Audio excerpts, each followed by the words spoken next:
Voilà mon gâteau fétiche qui a toujours un super succès. Alors je commence par la pâte. Je coupe le beurre salé, 200 g à température ambiante, en petits morceaux. J'ajoute 80 g de sucre et je les fais blanchir dans un saladier. Puis je mets 320 g de farine en pluie et 2 jaunes d'œufs. J'amalgame le tout à la main, je forme une boule et je la place au frais pendant un quart d'heure. C'est juste le temps qu'il me faut pour faire la meringue. Je réunis dans un saladier 5 blancs d'œufs à température ambiante avec une pincée de sel. Je les monte en neige avec un batteur.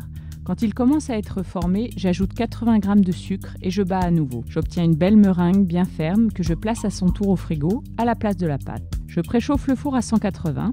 Je sors une grande plaque rectangulaire et j'abaisse la pâte au rouleau. Elle est parfois un peu pénible à étaler, il faut trouver la bonne épaisseur. Je finis toujours le travail à la main et j'enfourne pour 15 à 20 minutes, le temps qu'elle prenne une belle couleur. Je la sors, je la laisse refroidir et je baisse le four à 150. Je répartis une bonne couche de confiture sur la pâte, puis j'étale la meringue en commençant par les bords.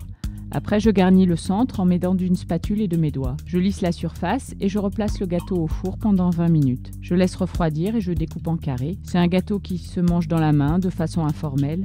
Très souvent, j'en prépare 2 d'un coup parce que quand on est nombreux, il disparaît à toute vitesse.